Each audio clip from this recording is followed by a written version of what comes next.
Cuando hablamos de pilotos de la Luftwaffe, es inevitable que a nuestra mente vengan los nombres de ases como Erich Hartmann, Gerhard Backhorn, Günther Rahl, entre otros.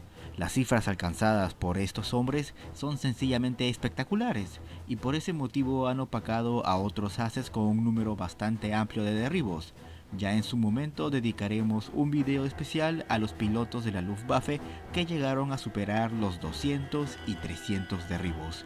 Pero hoy conoceremos el nombre de otros ases de la Luftwaffe que quizá no conocías.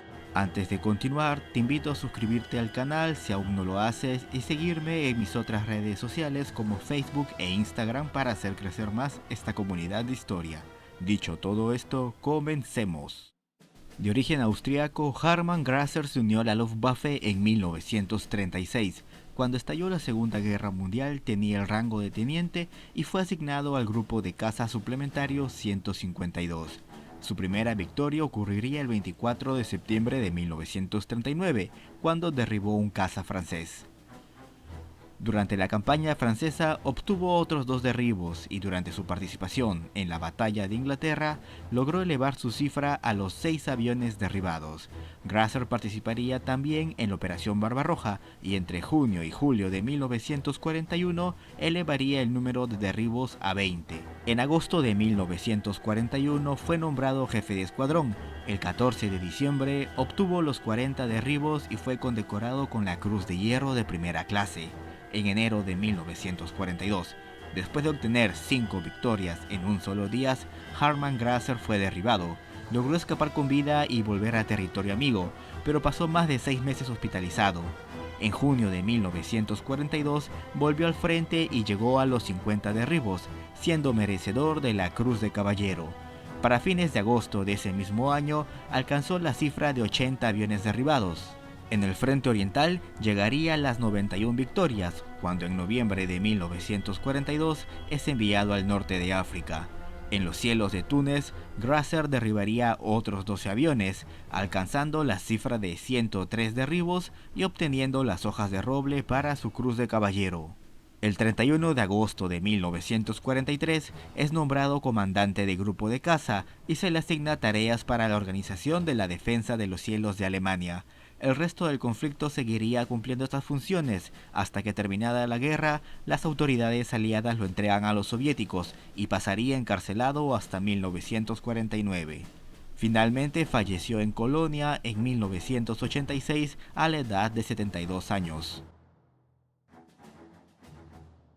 Hans Damar fue enviado al frente oriental y obtendría su primera victoria el 31 de agosto de 1941. Ese mismo año alcanzaría la cifra de 10 derribos. Este número se elevaría a la primera mitad de 1942, pues Damar pasó los 50 derribos. El número de rivales derrotados por Hans iría en aumento, y para noviembre de 1942 su marca se elevó a 90 enemigos derribados. Finalmente alcanzó las 100 victorias en mayo de 1943. Fue retirado del frente y enviado como instructor de nuevos pilotos, pero un terrible accidente lo alejó de la escuela de instrucción y del frente hasta enero de 1944. Durante febrero de ese año su número de victorias aumentó a 113, pero encontró la tragedia cuando el 13 de marzo de 1944 un avión soviético colisionó contra su Messerschmitt. A pesar de la baja altura, Hans saltó del avión, pero el paracaídas no logró abrirse a tiempo y el golpe contra el suelo lo dejó muy mal herido. Fue llevado a un hospital de campaña, pero Hans no soportó la gravedad de las heridas y falleció el 17 de marzo de 1944.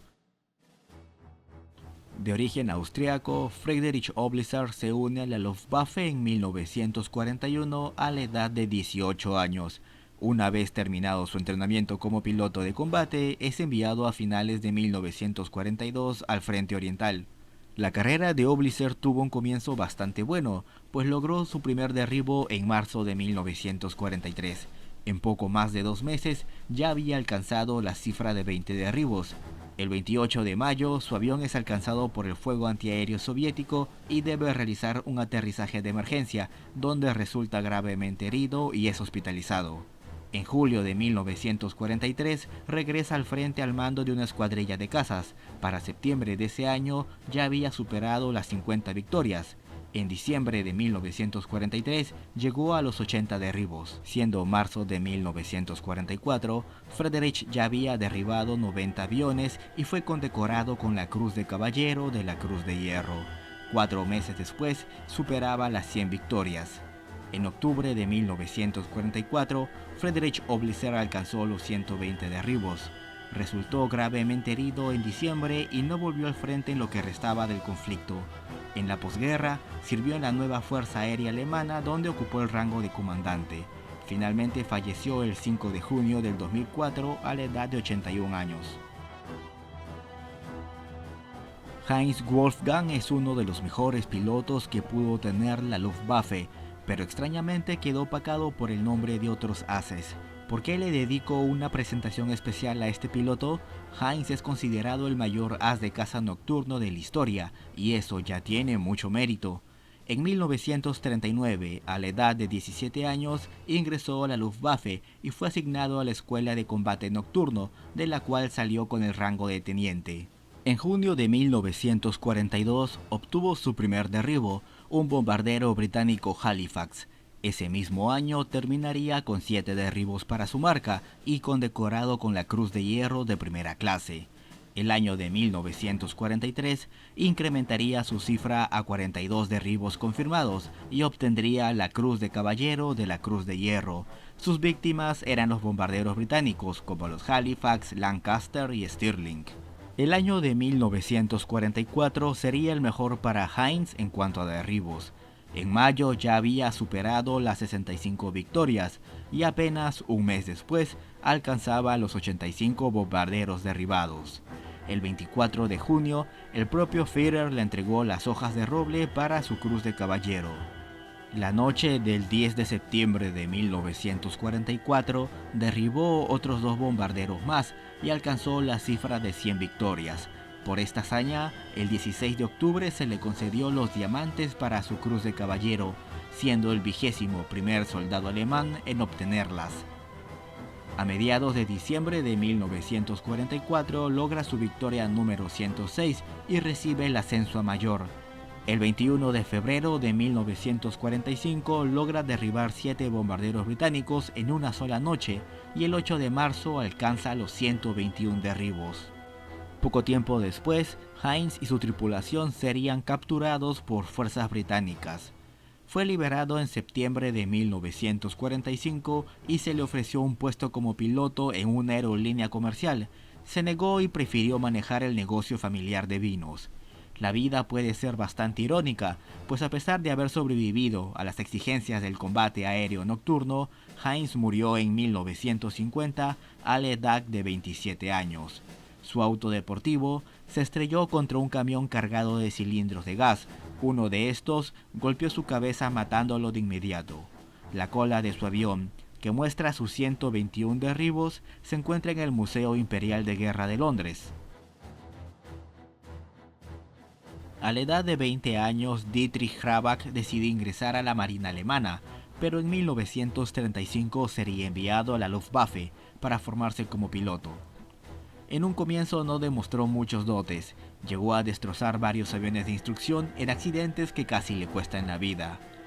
Dieter, como le decían los amigos, fue quizá el primer piloto alemán en ser derribado en la Segunda Guerra Mundial, ya que el 1 de septiembre de 1939, apenas unas horas después de comenzado el conflicto, es derribado por fuego antiaéreo polaco. Esta campaña sería una decepción para él, ya que no obtuvo ningún derribo. Sin embargo, por su capacidad de liderazgo, le fue entregada la Cruz de Hierro de segunda clase. Su primera victoria se daría recién en mayo de 1940. En la campaña francesa, él y su grupo de cazas cubrían el avance de las tropas alemanas. En ese momento, Dietrich logra divisar un avión de reconocimiento y lo derriba. Terminaría la campaña francesa con 6 derribos y con la Cruz de Hierro de primera clase ganada. En agosto de 1940, en plena batalla de Inglaterra, logra derribar 10 aviones británicos. Por este motivo, el mismo Hermann Göring le otorga la Cruz de Caballero de la Cruz de Hierro y el ascenso a capitán. Con el comienzo de la Operación Barbarroja, Dieter fue elegido como jefe de escuadrón y entre junio y diciembre de 1941 alcanzó los 24 derribos. A finales de marzo de 1942, el número de derribos alcanzados ascendería a 40. En septiembre es retirado del frente para que sirva de instructor a nuevos pilotos. Para esta fecha ya había logrado los 67 derribos. En abril de 1943 regresa al frente y eleva su cifra a los 80 aviones derribados. Para agosto llega a las 100 victorias confirmadas. En noviembre de 1943, Dieter es llamado al cuartel general del Führer y recibe las hojas de roble para su cruz de caballero. En octubre de 1944 es enviado a la Bolsa de Curlandia, donde brindaría apoyo a las tropas allí cercadas. Sería en este lugar donde alcanzaría los 125 aviones derribados. En mayo de 1945, y para no ser capturado por los soviéticos, ordenó a todo el personal de la Luftwaffe que fuese evacuado a la ciudad alemana de Kiel, que se encontraba ocupada por los británicos. En esta ciudad se rendiría a las fuerzas aliadas. En 1955 sería elegido para formar parte de la nueva Fuerza Aérea Alemana, con el rango de coronel. Se retiró del servicio en 1970 con el rango de mayor general y finalmente falleció por causas naturales a la edad de 80 años en 1995. Camarada, hemos llegado al final de este video. Hay muchos otros ases de la Luftwaffe que quizá no conocemos. Si te gustaría una segunda parte, deja tu pulgar arriba y nos vemos en un siguiente video.